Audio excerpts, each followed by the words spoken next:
Our guest on This is America and the World is Her Excellency Sonia Guzmán. She's the ambassador from the Dominican Republic to the United States. Early in her career, Ambassador Guzmán served as Vice Rector of the Pontifical Catholic University in Santiago, and later served as the Dominican Republic's Secretary of Industry and Commerce. Ambassador Guzmán is the daughter of the late President of the Dominican Republic, Antonio Guzmán. Madam Ambassador, so good to be with you. Nice to be with you in this wonderful program, Hello America. And we're at the residence. Yes, of the Dominican Republic. And there may be a special guest paying us a visit. Yes, I hope he won't show up. Tell us who the he is. He is Saino. Saino. Saino. He is my dog. Uh-huh. He was born in my home Uh-huh. because I own the mother and the father. Uh-huh. So he born there. So he has been with you. Yes, and he is a mixture of Rottweiler, Ooh. the mother, and the father, a German Shepherd. Now, when you say They got in love. they fell in love. I like your sense of humor. People when you hear Rottweiler, they get a little scared. Is it a friendly dog? Yes, he's a very friendly and very obedient. And very obedient to you. Yeah. To you. Tell us a little bit about the Dominican Republic. Tell us a couple of things we should know. Yes, we are in the middle of the Antilles, on the Caribbean island, and we are one of the fourth major islands in the Caribbean. That seems to be the Hispaniola. That is our island. It's the second one. We share it with Haiti. Cuba is the biggest one. Jamaica is the third one in size, and Puerto Rico. Those are the major Antilles. And we are just in the middle of the Caribbean. In the northern part is United States, the Gulf of Mexico. Then in the left, if you see the map in front of you, is the Central America countries. And in the south is the Venezuela and the South America countries begin there. So we are we have a population of 11 million. Haiti has 11 million too. We have 2/3 of the island, Haiti 1/3, and we are 46 square kilometers. We could go into North Carolina twice. So half the size of North Carolina. Half the size of North Carolina. Okay, so that gives us a little bit of an idea. Yes. So of the 11 million people, a kind of a mixture of culture. Yes, a mixture of culture and races. And races. Yes. When Columbus came to America, was the first land he put a foot in. 1492? 1492. So he came to La Isabela in what is today Dominican Republic. We were the first country to be discovered. But they found the Indians over there. Yes. So they mix very well, very nicely. They have a good living together, but the Indians got ill. Because of the disease the European races brought. So they extinguished and left a race, a mixture of Spanish and Indian. And then came we took over Haiti over Dominican Republic and spent 22 years conquering Dominican Republic. So we have a lot of mixture of the race of the Haitians, that's black, that came from the slaves that came from Africa with the French, that took over the west part of the island. So far we have Spanish, French, Spanish, African, Spanish, Indians. And Indians, the native. And the native, yeah, the Indians, native yes. Indian. And then we have migration, because was in the root of the way of all the those countries, Central America, northern part of the Americas, the southern part of the Americas. So was a way to Europe. So we have all the races over there. And the British were involved for a while?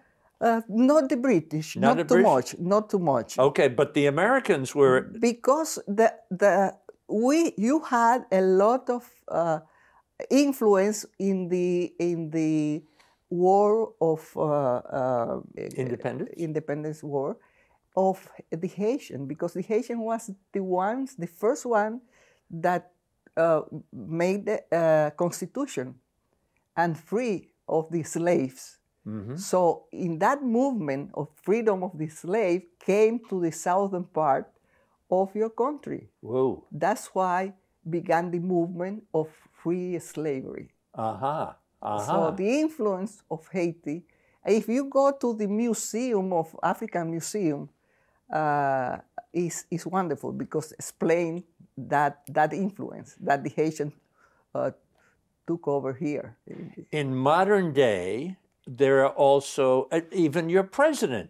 Yes. has a is it Lebanese? Lebanese, Spanish, but much of Lebanese. Yeah, Lebanese. So because we have a very a big migration of Lebanese. Mm-hmm. Also, we had a lot of Jewish when the war. A Hungarian that came with the movement, the communist movement in Hungary. We had a lot of Lebanese and Spanish. Spanish, yes. A new migration of Spanish. So with all of these cultural influences, is there something you can point to and say, this is the heart of the culture of the Dominican Republic? What is at the heart? Well, let's see. We are we like to dance. Music, yes. The music. We are very musical. Yes. We are people that like to get along with life. And we are very happy people. Happy people. That's happy nice people. To hear. Yes, happy people. I remember because Haiti has had so much trouble. Yes, we have a problem there, and we claim a lot for helpful, especially because Haiti had become a country with very weak institutions, and that is very bad for democracy. And they don't have security. Mm-hmm. That is have been a shame because investment doesn't go there. So money doesn't come. Production is coming down. Health also because of now they have bandits in the countries that. So it's a very delicate situation. As I was preparing for our conversation, maybe I'll take a little break and hold this question. I'll tease the question to you. It's amazing that we have two countries sharing the same island. Yes. And Dominican Republic has been growing its economy and thriving. And right next door, same island, a country that is in such chaos and poverty. Yes. So let's hold on that note, and I'd like you to help me understand that. On the other side, say to the folks at home who are watching, we're thrilled to be at the residence of the ambassador from the Dominican Republic, Sonia Guzmán. And we encourage you to stay with us and learn more about this wonderful, happy country. I like that. This is America and the World. This is America and the World is made possible by the Japan-America Society of Washington, D.C., the Republic of Uzbekistan, the Sultanate of Oman, the Kingdom of Morocco, 21st Century Citizenship, the Frank Islam and Debbie Dreisman Foundation, the Forerunner Foundation, the Rotondaro Family Trust, and the Embassy Series, uniting people through musical diplomacy. Ambassador, I put a kind of a difficult situation on the table. One country on one side of the island doing well, the other side of the country just horrible chaos. How is that even possible? Well, I think it's cultural problems and historical problems. The roots of both countries are very different. Our roots are Spanish. The roots of Haiti is French. And the slavery there was very strong. And there was the colony was a very rich country, and we are the poor one. So the French make the slave work until death almost. And so the slavery became changing people. They brought new people from Africa, and that culture stayed very, very strong. So they have much of the French, but a lot from some of the countries of Africa. Meanwhile, our culture got mixed with the Spanish in the essence of the race, and that's why we came so smoothly to freedom and to development, while the Haitian kept in the culture a lot of the roots, the original roots that they come from. So when we see, for example, those bandits and all that we see now, it seems like the tribes, the original tribes. That's what some historians make to explain how Haiti is in such a problem right now. And they had dictators, and it's a very sad history. And we have to help them to overcome that situation. So you offer to help? Yes, we are helping them. For example, the 30% of the women that give birth in Dominican Republic are from Haiti. The 30%, and they get free attention, absolutely free. The medicine, the doctors, the hospital, everything. Are the borders fairly open? Yes, it's fairly open in some points. Others come illegal, as all the frontiers in the world. All the frontiers have that problem. Boy. But we have, for example, in that tiny territory, we have 19 markets of food in all the border every day.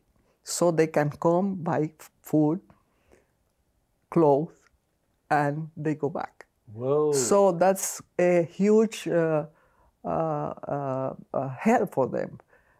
We have a very active interchange of business. We send also oil for them all the time, for gasoline and all that. And that's a way to help. Do you think the United States could be doing more there?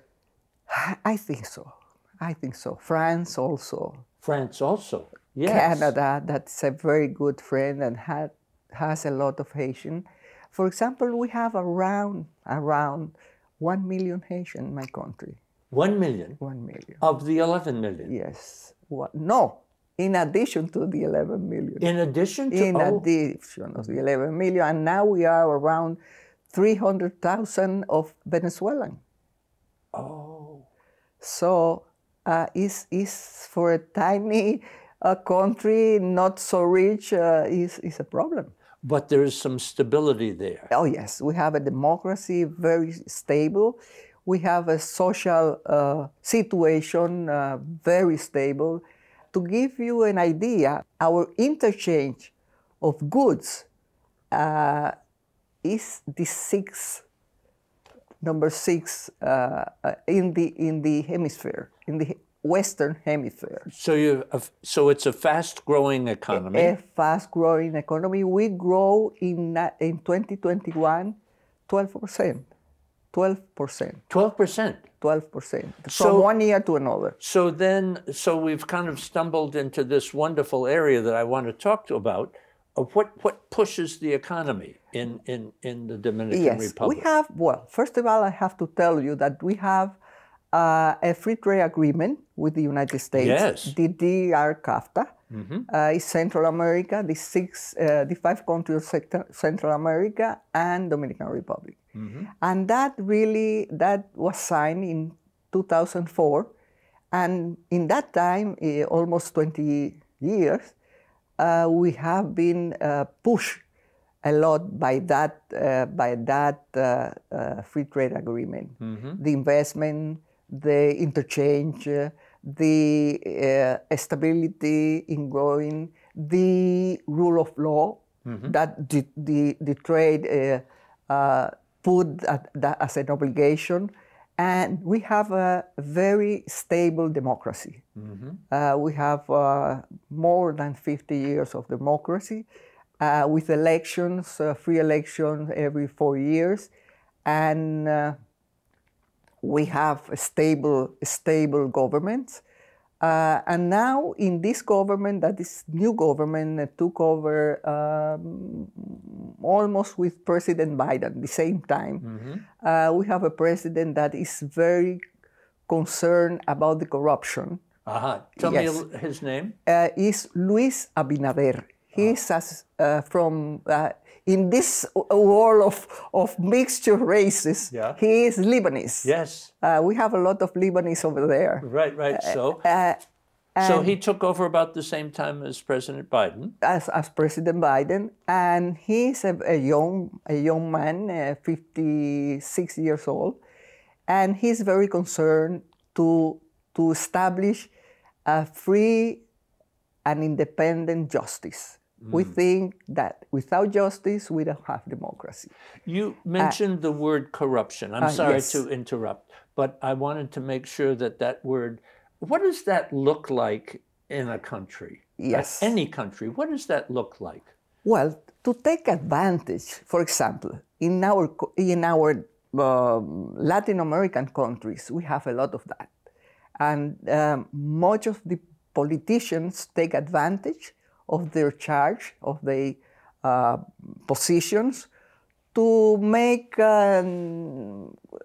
business not too clear, and most of them, or a lot of them, get mixed with the traffic of substance and drugs. Drugs?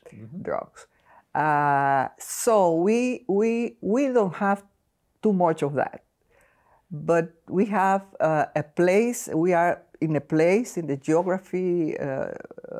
geographically in a place that is very easy to serve a bridge of drug traffic. So this government is putting, and we have a very successful program with the DEA of the American government, and we have capped a lot of traffic drug that go through the Dominican Republic. And Haiti, with that problem that has, is very dangerous. So now we have establishing point of monitoring in the whole frontier with technology that will monitoring very, very much the traffic, the possible of traffic of drugs and human beings also. Oh yes. Oh yes. Oh yes. So the corruption in Latin America, as I was explaining to you, come by hands with the justice that is infiltrated with political interest. So now, for the first time in my country, in the history of my country, President Abinader appointed a completely independent general attorney, and he's proposing to change the constitution, to change the way that the judges are chosen, and the Supreme Court is choosing, because now the president is the one that appointed. So the political interests are there. So he wants to change that by the constitution. So no president could change that. And now we are in the Congress and it's a debate in the whole country to see what come on that. And when they talk, that would seem to be a big step forward. Yes. But when they talk about corruption, they're talking about money changing hands, right? Yes, of course. Paying people off to get certain favors, yes. Set up certain... For example, to get a company established in Dominican Republic, let's say 8 years ago, you had to go through so many steps that in some place they get money to push that and to get it faster, for example. So all the steps we are changing that to be easy, to the rule of law to be respect, and we are making in that way of the country, or to be a very profound change. So we hope that we can do it, and in 4 years that President Abinader is in power, he can change some of that. Another way of corruption before was the re-election. Presidents stay there for 8 years, 10 years, whatever. We think of Trujillo way back when. Well, not so long as Trujillo. No, but he stayed forever. As you say, yes, but that's also a way of having corruption. Yes. Yes, and now we change that. It's 2 periods as you have in the States, and never, no more. What do the people of the country do for a living on a day-to-day basis? Is it agriculture? Is it technology? We have a lot of reasons because we have a law from the early 1990s that give facilities to industry to go there, and in a regime of free zone that they don't pay taxes, you can make manufacture. The only thing is that you cannot sell that in the country. You have to export it. Yes, and we have a lot of that. We began with maquilas, like in Mexico, is to make clothes and all that. And now we are moving to a more sophisticated industries in that zones. We have industry, pharmaceutical, medical supplies, chips, electronic chips, and all those sophisticated industry that is coming in. And that's very good. and still having the maquilas, the clothes and footwear also. We have a very strong agriculture. We are almost self-sufficient with the food. So agriculture, agriculture, technology now? Tourism. Tourism is huge. Is very strong. We received last year 6 million of tourism.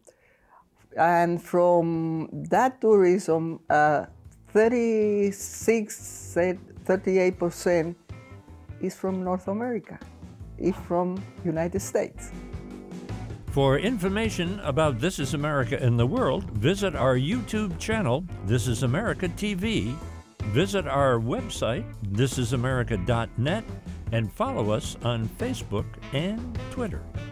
This Is America and the World is made possible by the Japan-America Society of Washington, D.C., the Republic of Uzbekistan, the Sultanate of Oman, the Kingdom of Morocco,